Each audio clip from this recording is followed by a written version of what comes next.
Hello students, in previous module, Evaluation of Management Thought, we have studied how management thoughts have evolved. Also, we have explored different management schools in different management eras. Again, we had a brief introduction about Henry Fayol and his work in management field. Now in this module, we will discuss about who Henry Fayol was, his contribution in management area, what are 14 principles of management which is given by Henry Fayol, and an easy way to remember all those 14 principles. So let's start with the lecture.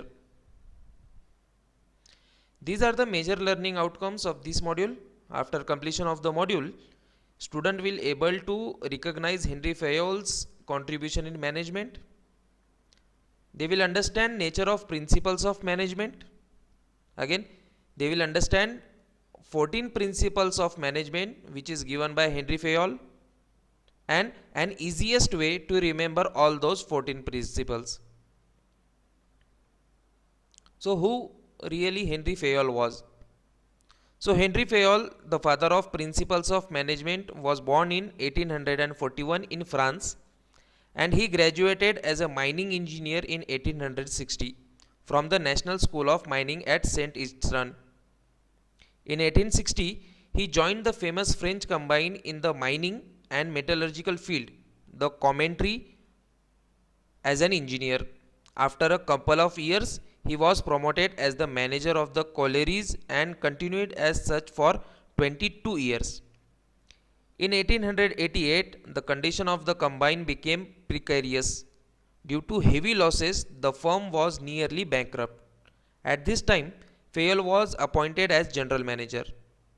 When he retired 30 years later, the company had expanded into a large coal steel combine with a strong financial position and a long record of profits and dividends.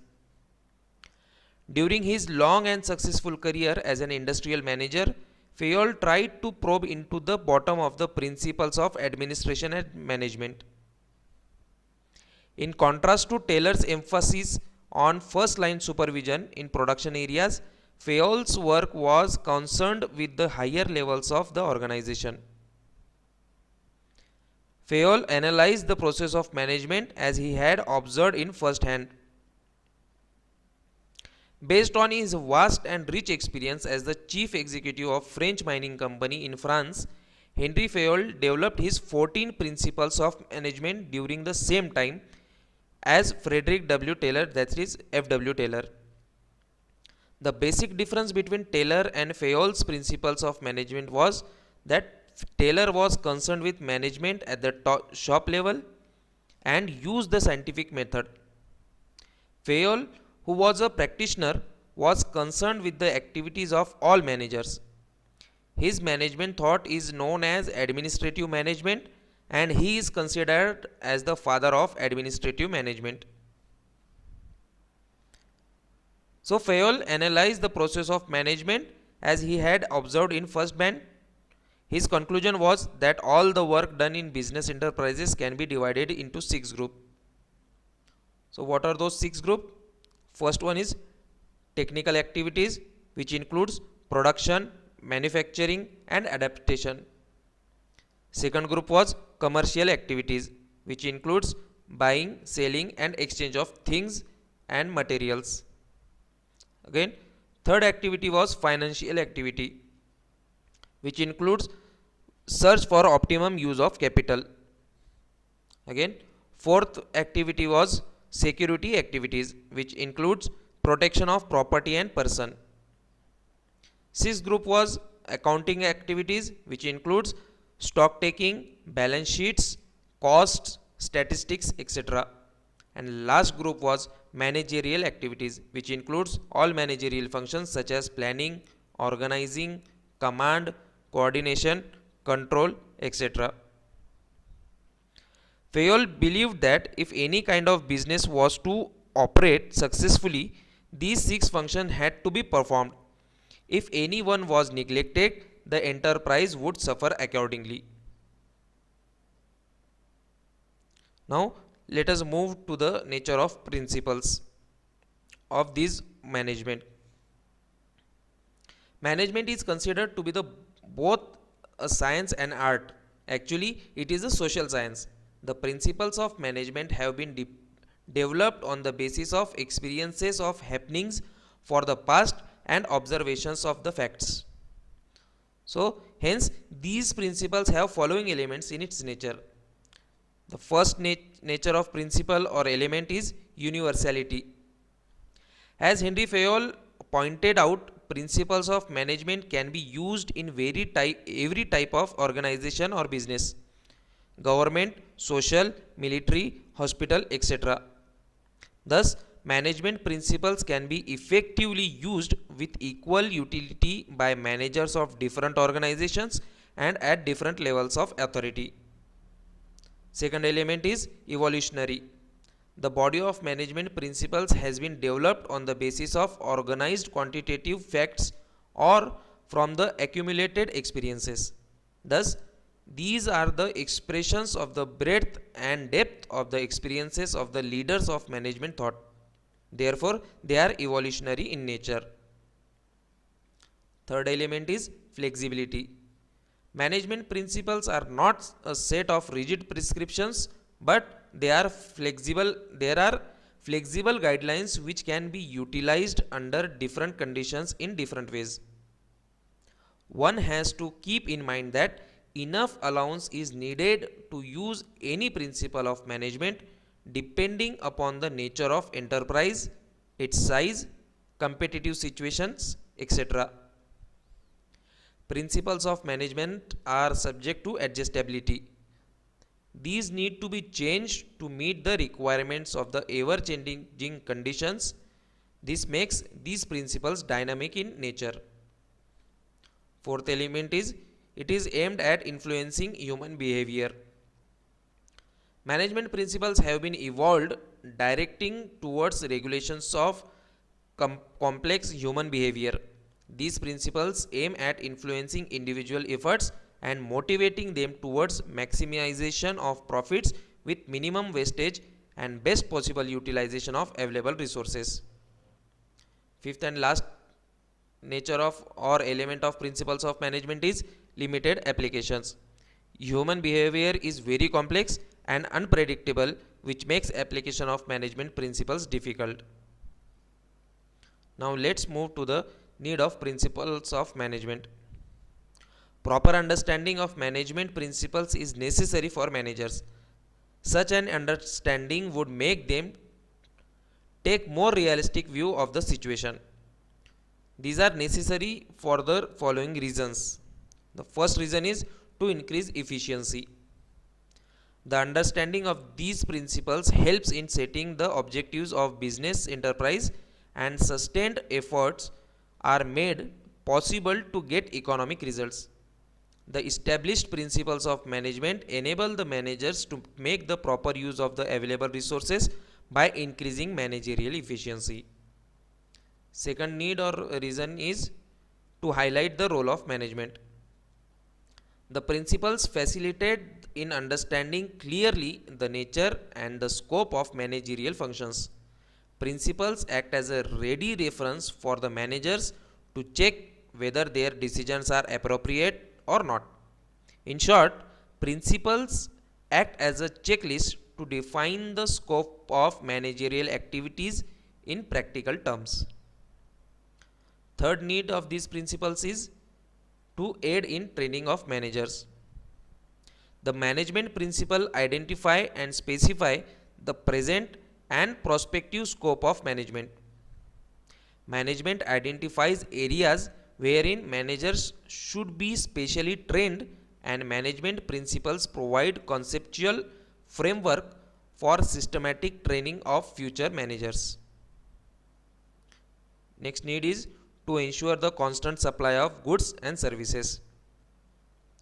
Basic principles of management regarding management of finance, personnel, marketing are necessary to make sure that the enterprise does not run out of stock both of raw materials and finished products.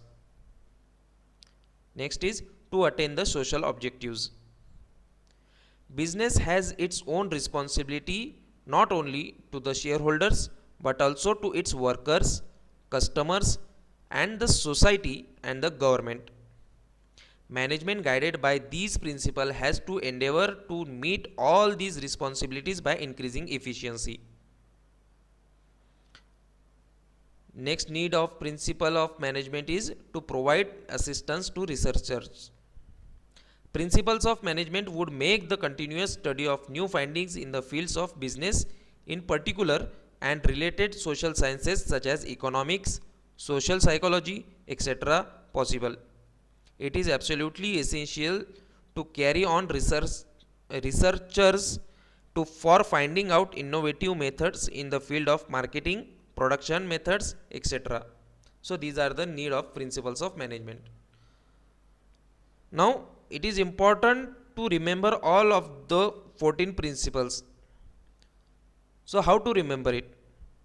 So there is a very easy method to do so. Assume a child is asking his dad a question which is, Dad, you see USSR? And dad replied, oh, I see. So in this way we can remember all these 14 principles of management. So what this means? The D denotes division of work, A denotes authority and responsibility, D is for discipline, U is for unity of command, C is for centralization and decentralization, U denotes unity of direction, S denotes scalar chain, again S implies stability of tenure, and R denotes remuneration. O denotes order, I is initiative, S means subordination of individual interest to general interest, E implies equity, and E implies spirit de corps. So this is the simplest way to understand or to remember the all 14 principles of management. So you can remember it by the question and answer, that is, Dad, the child is asking his dad, Dad, you see USSR? And dad replies, oh, I see. So this is the best way to remember this all 14 principles. Now let's move to all these 14 principles. So first one is division of work. As a pioneer of the formal education in management, Fayol wrote that all activities of business enterprises would be divided into 6 groups, which we see earlier.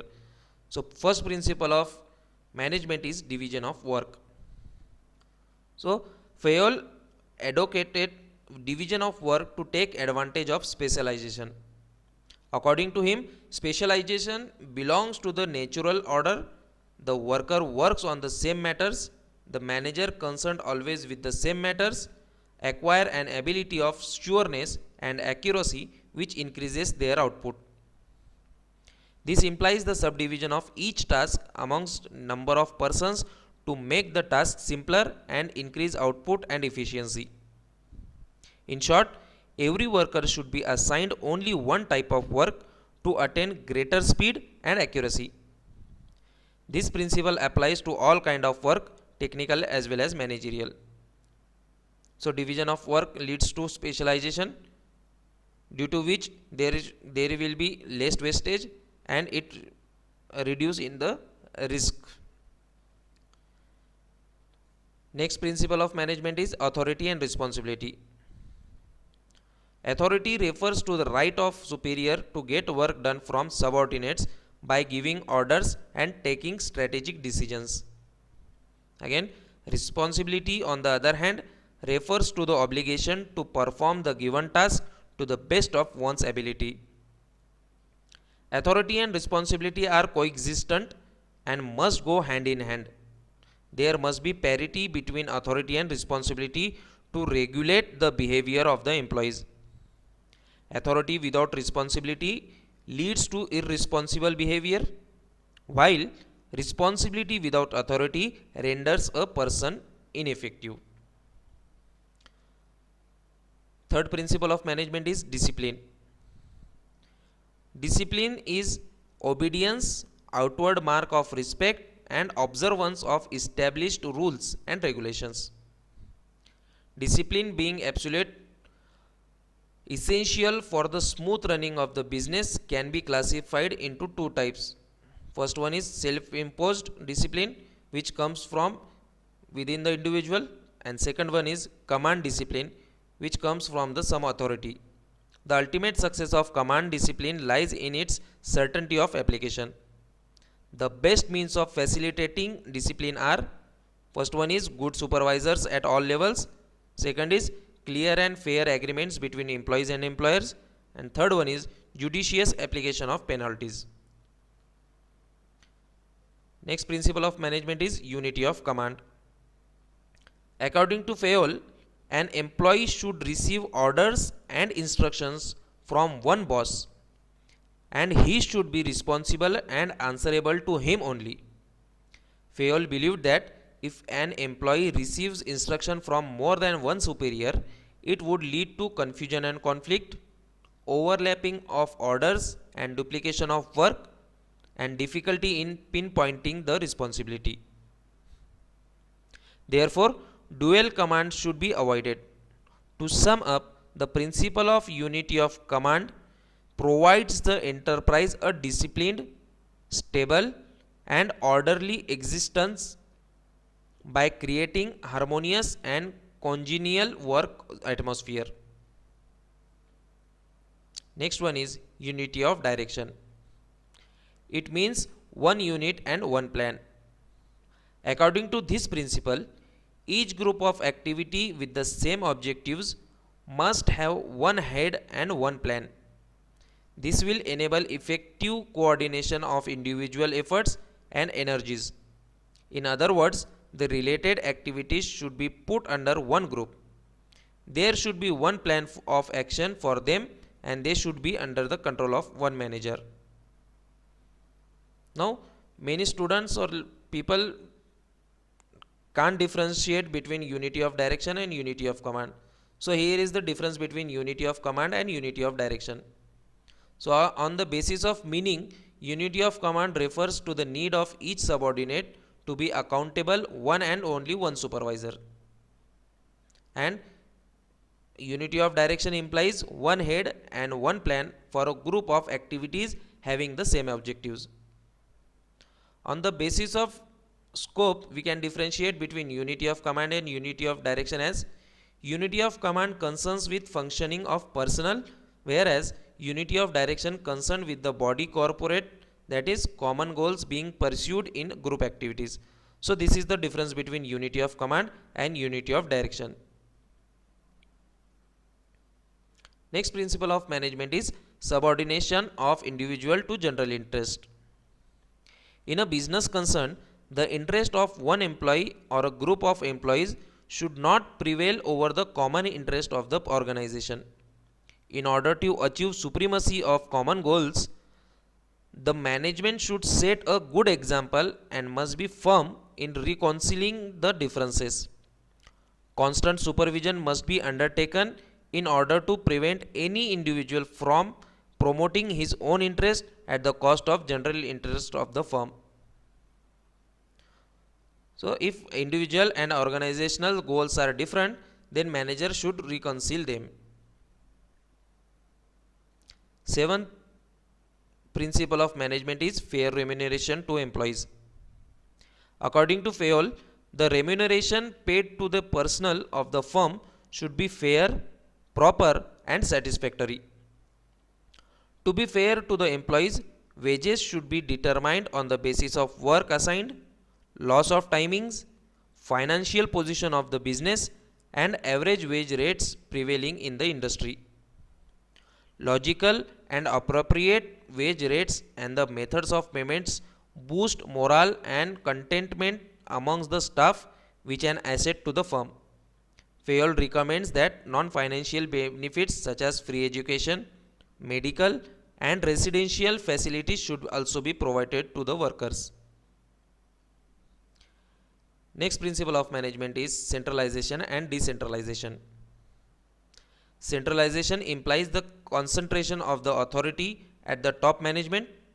If the subordinates are given more role, and importance in the management and organization, it is termed as decentralization. According to Fayol, everything that increases the importance of subordinates' role is decentralization. Absolute decentralization or decentralization is not feasible. The degree varies on the basis of nature of circumstances, size of undertaking, the type of activities, and the nature of organizational structure. Fayol suggests that there should be proper and effective adjustment between centralization and decentralization in order to achieve maximum results. Next is scalar chain. Scalar chain means the hierarchy of authority from the highest executive to the lowest one for the purpose of communication. It states that superior subordinate relationship and the authority of superior in relation to the subordinates at various level. It is the unbroken line of command from the top to the bottom of organizational structure, wherein orders, instructions, messages, requests, explanations, etc. are communicated between management of workers. The communication should flow through the established chain of command. However, to facilitate quick communication between two distinct links in the chain, a gangplank, which means direct contact, may be created by passing the prescribed line of authority. Gangplank helps to minimize delays and difficulties in communications.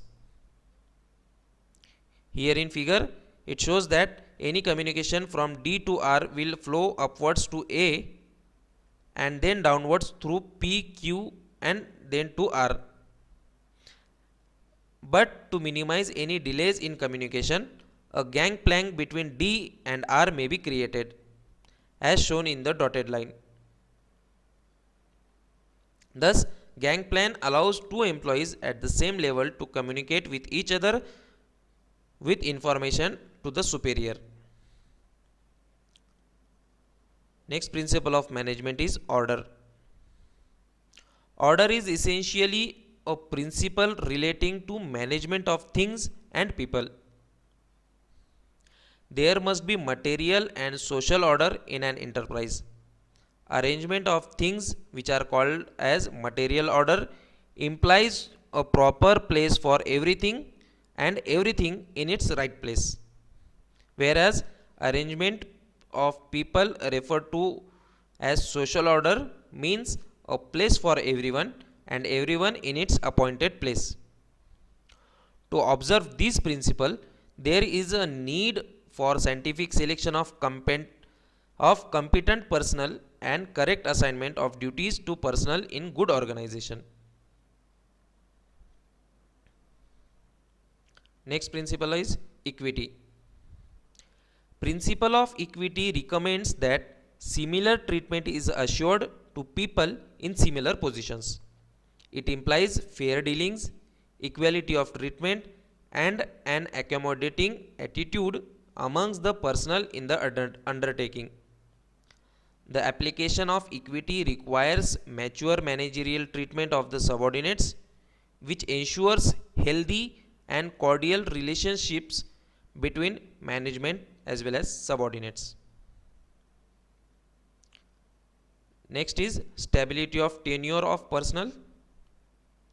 Fayol emphasized the need to allow enough time to each employee to acquire competence to do his work efficiently. He stressed that the employees should not be moved from their position frequently. Stability of tenure helps to develop a sense of loyalty and attachment amongst the employees, whereas unnecessary turnover involves higher cost of selection and training and tarnishes the reputation of the firm.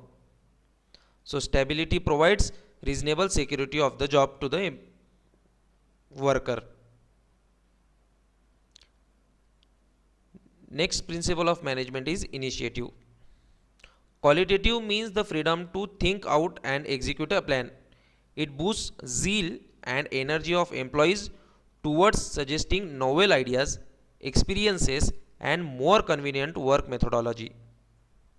According to Fayol, initiative is one of the keenest satisfaction for an intelligent man to experience. Hence, employees at all levels should be encouraged to make all kind of suggestions to conceive and carry out their plans. So, managers should motivate their subordinate to take initiative. And last principle of management is spirit de corps. Since union is strength, the management should create team spirit amongst the employees. Harmony and cooperation amongst the staff are a great asset to every organization. Group efforts should be effectively integrated and channelized toward achievement of best results. So these are the 14 principles of management which is given by Henry Fayol, who is also called as father of administrative management. Thank you.